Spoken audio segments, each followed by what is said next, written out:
Plus de 150 de nos compatriotes vivant en Côte d'Ivoire du retour au bercail. Pourquoi ce rapatriement? Le ministre des Maliens établi à l'extérieur à l'accueil à la Tour de l'Afrique nous donne plus d'explications. On fait le point avec Almouzer Alkanissa Yatara. Ces Maliens de retour en provenance de la Côte d'Ivoire ont fait 2 jours de route. Ils sont arrivés ce vendredi matin, transportés par 2 bus. Le ministre des Maliens établi à l'extérieur et de l'intégration africaine et toute son équipe étaient là à l'accueil de 22h jusqu'à leur arrivée à la Tour de l'Afrique aux environs de 6h du matin. À 22h jusqu'à 6h du matin. Donc vraiment on remercie Monsieur le ministre, on remercie le gouvernement de transition.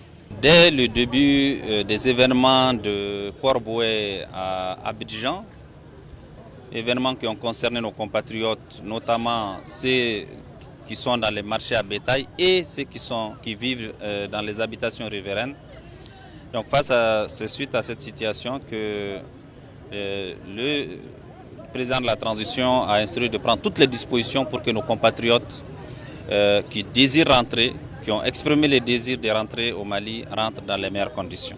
Le ministre a tenu également à expliquer aux compatriotes de retour que ces événements malheureux ne sont pas une cible particulière.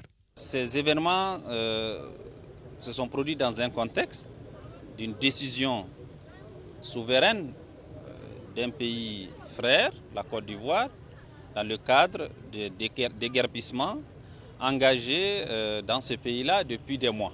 J'ai surtout voulu expliquer à nos compatriotes qui sont arrivés que ce qui est arrivé, ce qui leur est arrivé, ne sont pas une cible particulière, ça concernait tous ceux qui vivent sur cette zone-là. Après ce conseil prodigué par le ministre Moussa Agataher, des enveloppes symboliques ont été remises aux 150 Maliens arrivés de la Côte d'Ivoire.